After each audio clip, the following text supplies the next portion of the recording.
Welcome, everybody, to another rendition of The Lone Wolf Show. I'm the Lone Wolf, and you are watching www.witchcrafttv.online. And this is the special series of WitchCon, a series where we interview the WitchCon presenters for February 20th to the 23rd in witchcon.com. And we have a special guest that's going to be presenting. But until we do, we give you the intro.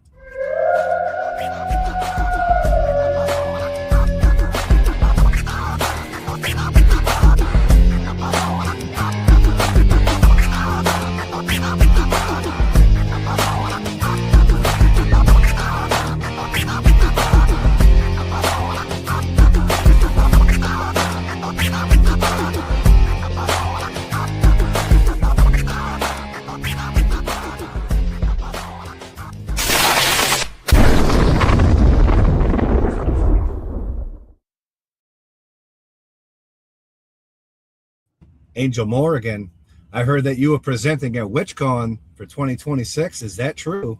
I am, and this will be my first WitchCon online conference, and I am so excited. I am so excited. I can't even tell you. I'm so excited to be here too with you. So thank you for this opportunity. So tell me where you're located. Where are you at in the world of witchcraft geographically? Geographically, I live in Toronto, Ontario, and it is one of the hubs of magic.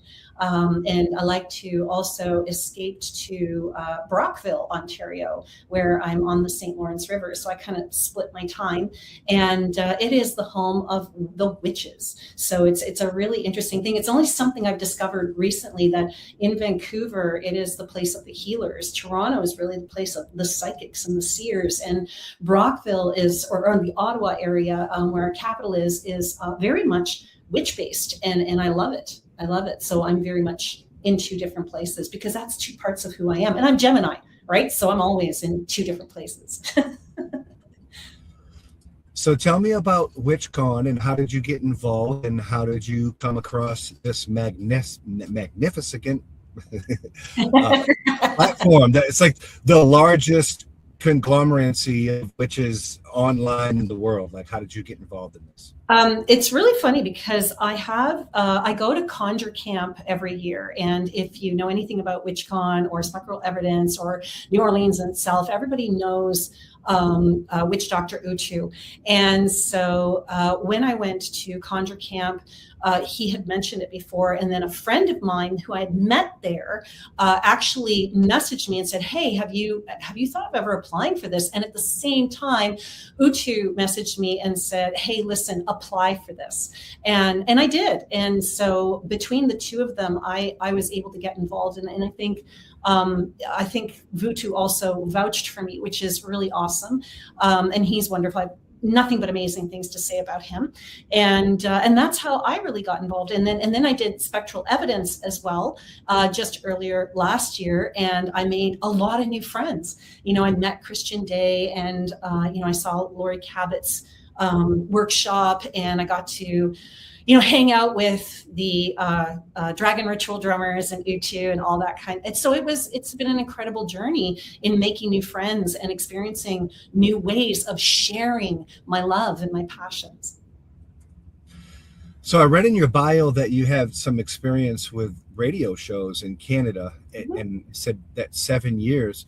Tell me about your experience with radio in Canada. So the first time I worked in radio, I've been really fortunate. I just kind of fall into stuff. I worked with Newstalk 1010, which is our national station. And Barb DiGiulio had a show called The Night Side, and she wanted a reader. She just started a show on the air.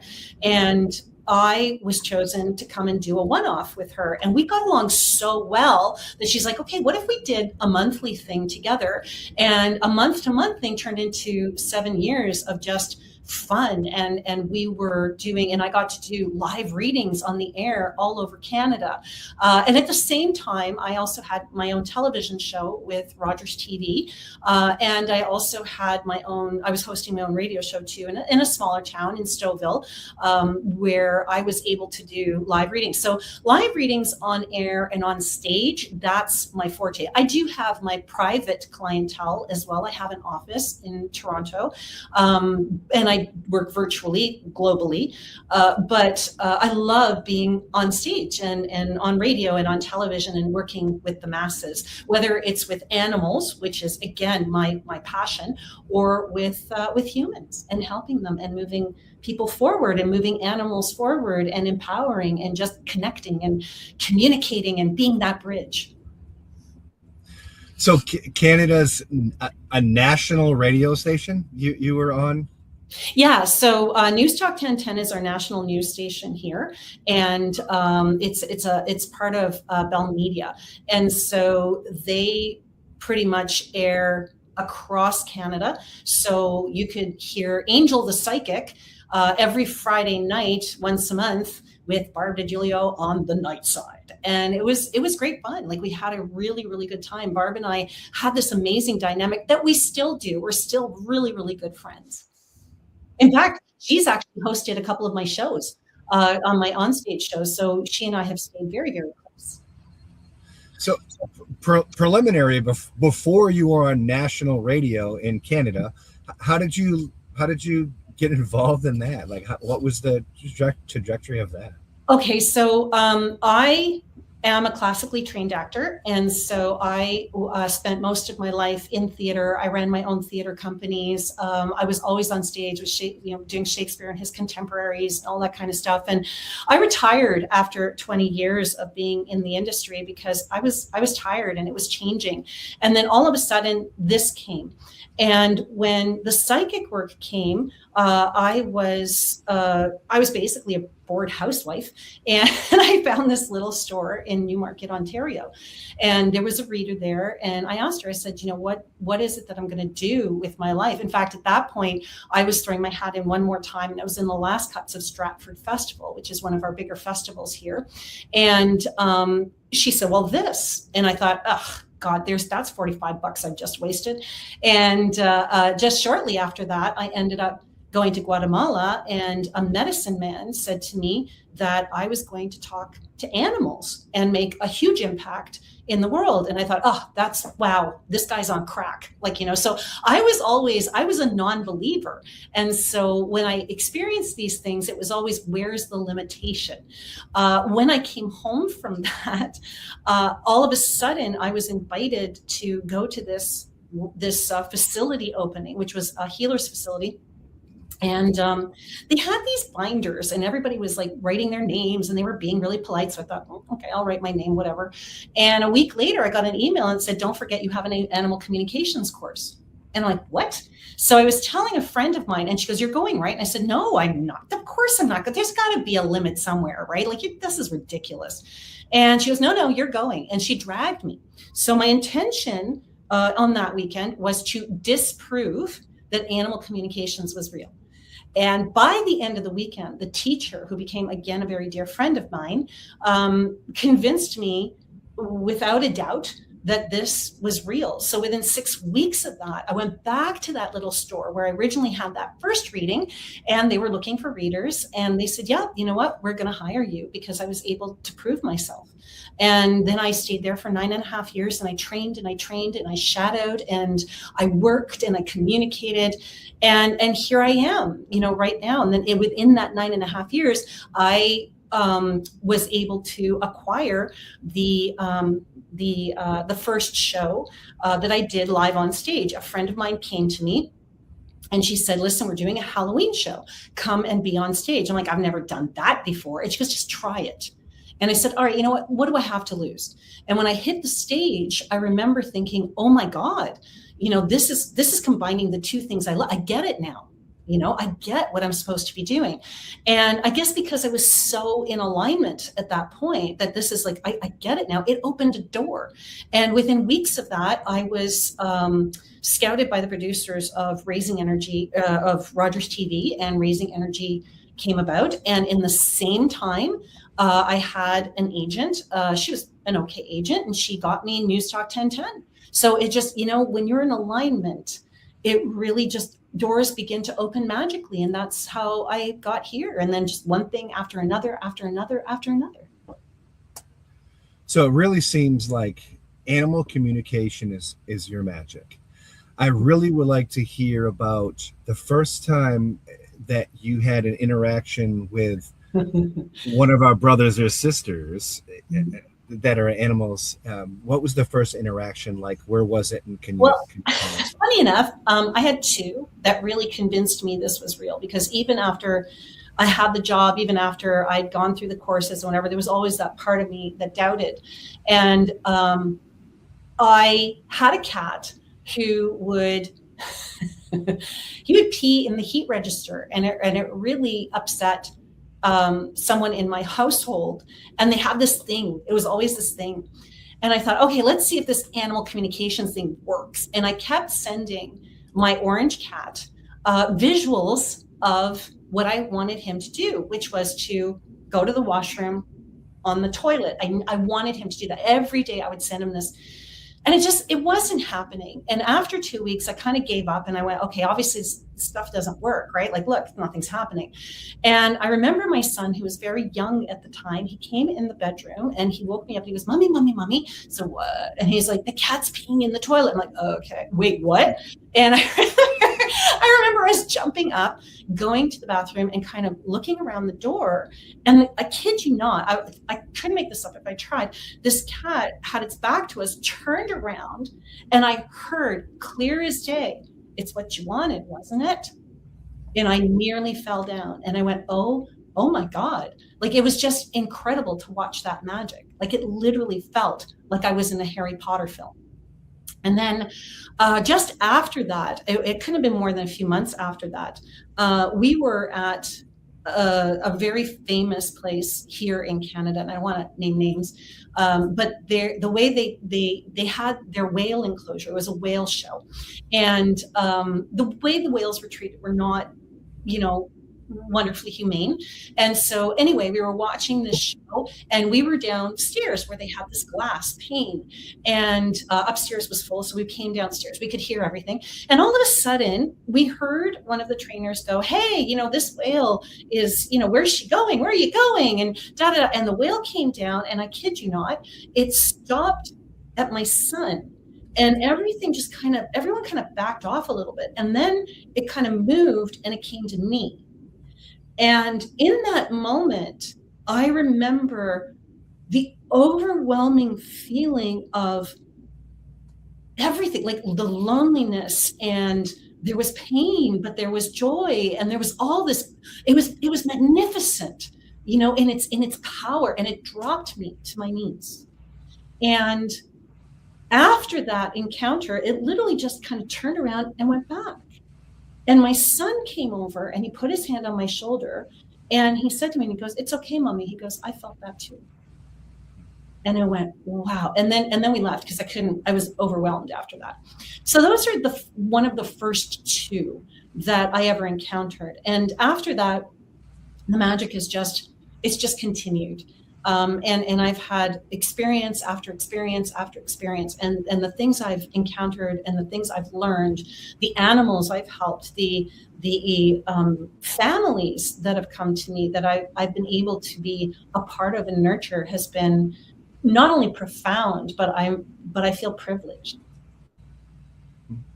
Not to mention the fact that it's cool. Like, it's just freaking cool. It certainly is. Many wise ones of humanity have a natural ability to correspond or communicate with different elements of nature, including animals. Yeah. And it seems like you have really adapted an adeptness to this skill.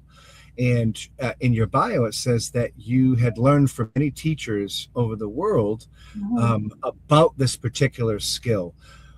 Who is your mentor, or who resonates with you the Oh, most? That you, is it like a fan club thing, or did you work with them exclusively? I would love to hear about it. for me, it's been over the course of years, I've been lucky enough to fall in with the right people. And so, to give you an example, again, I was a bored housewife, and this was just after I started animal communicating. And a friend of mine said, "Hey, listen, these medicine men are here from Peru. Would you like to come? And they're doing this workshop." I said, "Yeah, sure. You know what? I have nothing to do tonight." So I went with them, and there were a group of about 30 people. And out of those 30 people, they pinned me and they said, "We need to work with you." And I was just like, "Why?" And they said, "There's something about you," right? And it's almost like it's like you'll know in time. And they taught me how to work with animals when they were doing cleansings, clearings, removals, ceremony, that kind of stuff. And they were only there for a short period of time. So I've been able to kind of get little things from the people that I encounter. So I've never worked like exclusively with one set of people. Different cultures seem to just call me in. I had an elder, an indigenous elder. I absolutely adored him.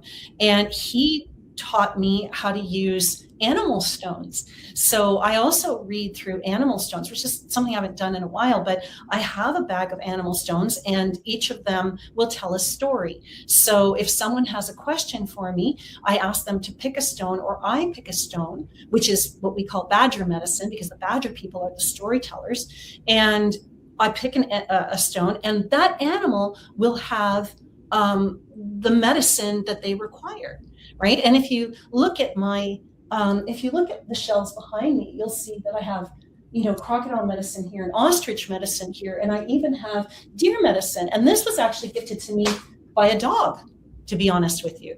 This piece was gifted to me by our then border collie. She came out of the forest, and actually he came out of the forest, and we thought he had a bone in his mouth, which he did, and he dropped it right in front of me.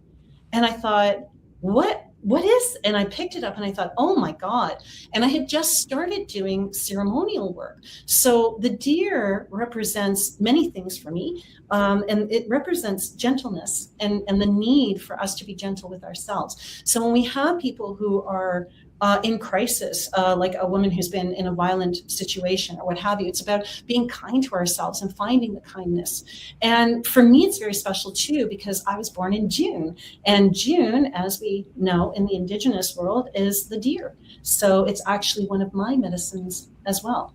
And if you were to go downstairs in my dining room, you would see in the middle of my dining room right now with a Santa Claus hat on is Ella, and she is a giraffe skull. So we have a giraffe skull in the center of my dining room, and that always reminds me to reach for the stars, right? It reminds me that I'm not fragile. You may look that way, you might feel that way sometimes, but your strength is something that's always there. So if someone comes to you as like a student or somebody that's seeking, that they like the idea of communication with people that aren't human, and they like the whole idea, and they come to advice, how do I get in touch with animals? How do I speak to them? How do I interact? What is the first type of teaching that you teach them? Well, the first thing that I teach, whether it's human or animal, because for me it is transferable. When people come to me, I first tell them that you can do it, because a lot of people say, well, I can't do what you do, but I would like to. I would love to be able to learn how to talk. And I'll say to them, you can. It's an innate part of who we are. It's a natural part of who we are. It's not about learning how to communicate with animals. It's about remembering that we can, and it's about having confidence in that ability. Right. So every time we have an interaction with an animal, being confident that that interaction actually happened. So from a psychic perspective, when I have a student, the very first thing I teach them is to listen, dismiss nothing, and act on what you're getting. right? Because that's the way I was taught. I was given a picture of an animal, and she said, look at the picture, and whatever you get, you write it down. And don't judge it. Don't judge it. Dismiss nothing. I listened to that little niggly. And that's what I did. And I find that it's not, I always joke, it's not rocket science, or else I wouldn't be doing it.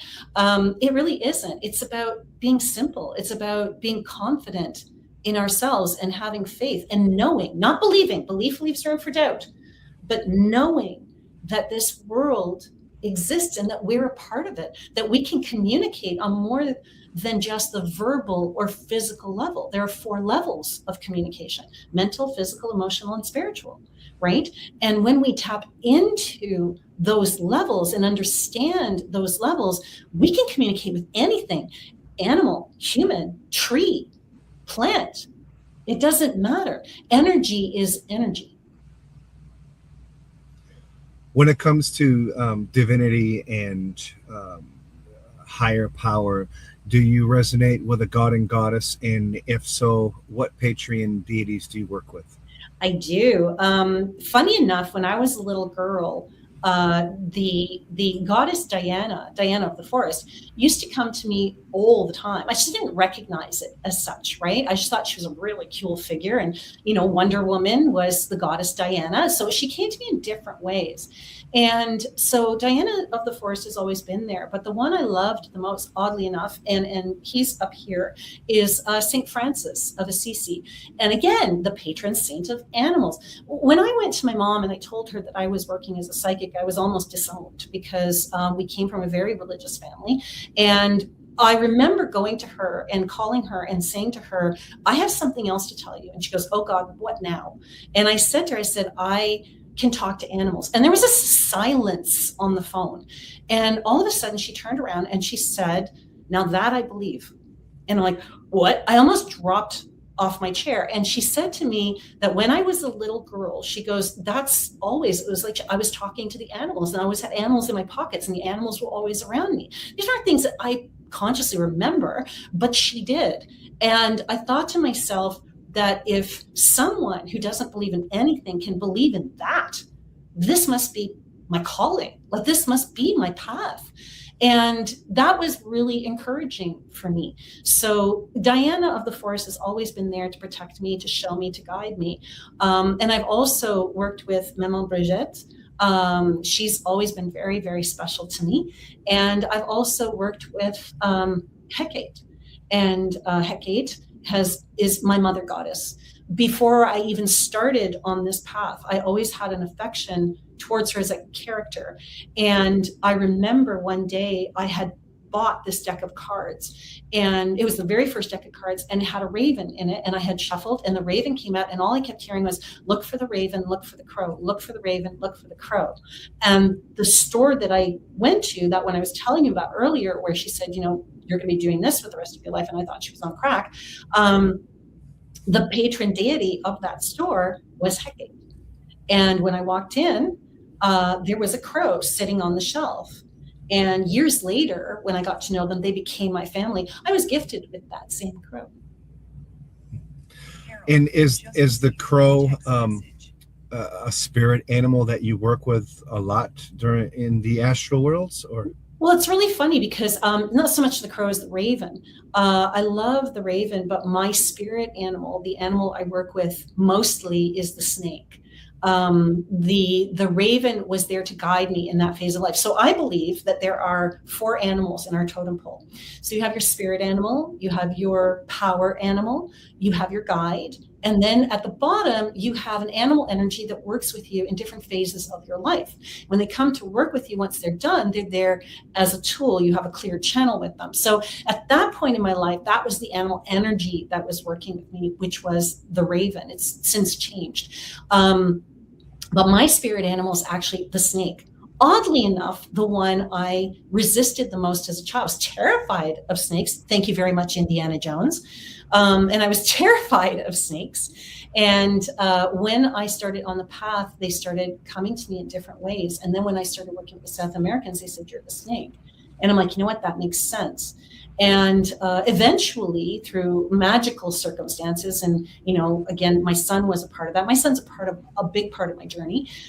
We ended up with our first real snake, Severus, and he worked with me in ceremony for 17 years before he passed. And he taught me how to heal. He taught me that I'm here to help people shed the old skins to step into the new skins. Right? He taught me how to work both of the worlds. He taught me what I had to offer the world. So the snake is the biggest one that I think I've worked with over time in my life. So you're going to be on WitchCon in February 20th to 23rd, one of those time brackets for the largest online presentation of witches in the world. Yes. Do you have any other festivals or presentations or gatherings that you're going to be attending in the United States or Canada abroad? Tons. Actually, this is the first. Thank you for asking. This is the first year where I'm coming into 2026. I'm coming into a year where I have a whole lineup of things that I'm doing, and you can see them all on my website at racingenergy.com. But before I even say that, I want to say that at WitchCon, I'm going to be talking about a lot of stuff we've been talking about, but I am also going to be focusing a little bit on the paranormal world and how animals work in the paranormal world and on paranormal investigations, because I'm also a paranormal investigator, and I work with animals and utilize animals to help me in those particular cases. So I'm going to be talking a lot about that kind of thing too. But for the rest of the year, I'm hoping to be part of Spectral Evidence. I will be in New Orleans with the New Orleans Paracon. And guys, if you don't have your tickets yet, go get them, because this is going to be so rocking. And if you don't have your tickets for WitchCon yet, go get your tickets for WitchCon as well. I'm also now have a new home in Toronto called the Catacombs Cabaret, in which every month I get to do different shows. I get to explore, I get to expand, and that'll be my warm up for my tour, which usually happens in the fall. We haven't chosen our venues yet for that, but we do have that coming up. So we have a lot of stuff going on in the States here. We'll be doing investigations in the States as well, midsummer. So again, it's all there on my website. So who's the coolest or the coolest place or conglomeracy that you did a paranormal investigation with? Like, tell me about that. What was the most surreal experience? Okay, the most surreal paranormal experience I ever had, I think, like chills in the spine, like yeah, whoa. That was probably. I had two. One of them was the very first paranormal investigation I ever went on, because again, in my head, it's like there has to be limitations somewhere, and I was asked to come as kind of a minor celebrity thing, and when I went, I watched this spirit come down the stairs, and the gentleman who was the captain of the team at the time, he said, come here a second, and I did, and I was looking at the SLS camera, and the spirit that I saw coming down the stairs was registering on the camera. And my whole body just froze. I was literally in paralysis. I'm like, I can't believe this is happening. Like, this piece of equipment has nothing to invest in what I'm doing or seeing, and it's correlating. Like, it was an incredible experience. So that was my very first thing that kind of made me go, holy crap, like this can validate for me, right? So that was bone chilling. But I think the most interesting one, or scariest one, that I ever went to, not even scary, but it was definitely unique. The same team, one of the investigators and I was very close, and all week we had been dreaming the same thing. And when we got there, we entered the home. We called it the Hangman's Case. We entered the home, and there were pictures that this woman had painted of this little creature, this black thing. And she and I looked at each other going, are you serious? And it turned out that this was an attachment that she had. That she had been carrying since she was 16. She'd made friends with it. She'd worked with it. But that wasn't why we were there. It was there because her husband had committed suicide. He'd hung himself in the garage, and she was afraid that he was still there. Well, it turned out that the man who hung himself in that garage was actually somebody I knew. And I didn't realize that. He was someone who had worked with my ex-husband years ago. So I walked in and I literally saw him, and I'm like, wait, what was this guy's name? And when she told me his name, I'm like, oh my God, are you kidding me? But what was really interesting about it was the sounds we were getting from the spirit box, the things that we were experiencing. I'd never experienced so many things. And so, like, at points I was afraid and I had to ground myself, and things were happening. And it was just a really rich, full investigation. And at the end of it, we were able to get her and him to talk, because they were in the process of separating when he did this. And there was this beautiful healing that had taken place, right? So it was just the most bizarre, the bizarre cocktail of different vibrations in this particular investigation. So that's one of my favorite. But then again, in the States, I've been to Hinsdale.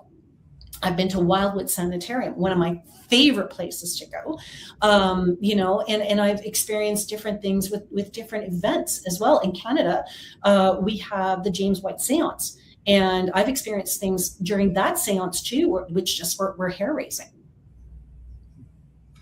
Thank you so much for sharing your craft with me and also our viewers. When it comes to the craft and its many different variations in contemporary witchcraft, we have different crafts that practitioners indulge in. When it comes to animistic craft, what would be your advice to young seekers, or ones that are young that have the animals in their hearts, and they have this passion where they think, or they may already be communicating and working with the animals within spirits, within physical and different forms? What is your advice to them? Don't be afraid to work with the animal energies. And when they come to you, it may feel, overwhelming. But when they do come, they're there to help you, to work with you, and don't turn them away. Because I know a lot of people will go, you know what? This is bear medicine, and I don't need to work with bear medicine right now. Or they pick and they choose. It's like, no, if a deity is going to come and work with you, allow it in. And don't be afraid on calling on them. Right? Because I know a lot of young practitioners will say, well, I shouldn't, because, that's disrespectful, or, an angel per se, I'm not worthy, or I shouldn't, or I should. There's no such thing. The only limitations I have learned, the only limitations we have are the ones we place on ourselves, and when you're gifted with something like a bone or a skull or something like that, that's a precious gift. So when you have that and you're working with that skull, remember that you're working with a spirit. There is a spirit within that skull, and that is to be revered. They're there because they chose you. Okay, so be respectful, but also have fun with it. And that's a big thing for me, being a Gemini. Always have fun with it. Enjoy the process, especially with animals. I mean, that's just an incredible thing. How many times have I gone into circle and I have called on whatever deities want to come, and Bastet will come, or Anubis will come, create relationships with these animal gods, right? Or create, and that's the other thing too, I would really encourage young practitioners is learn about them, not just in books. Meditate. If you have an animal that consistently comes to you, get quiet, close your eyes, ask them to come to you and create a relationship with them, right? Why are you coming to me? How do you want to work with me? I always teach the 5 W's, right? Who, what, when, where, why. If you're going to practice magic with animals, it's not just the tangible, it's also the spiritual. Close your eyes, get to know your animal spirit, get to know the animals that want to work with you. And don't be afraid. And if you, let's say cat is one of the animals that want to work with you, and you have a black cat and there's a love spell that calls for a little bit of black cat hair, go to your cat and talk to them, have a conversation, go, listen, dude, you know what? This is something I'm working on. Are you okay with that? Ask permission, but don't be afraid to take 3 little hairs and work with them. Very, very nice. Very, very cool.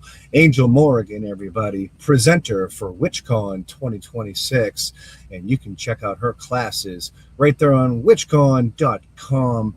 Make sure you check that out. Thank you so much for coming on the Lone Wolf Show and sharing your spirituality, your love for the animals, and your animistic witchcraft right here on www.witchcrafttv.online.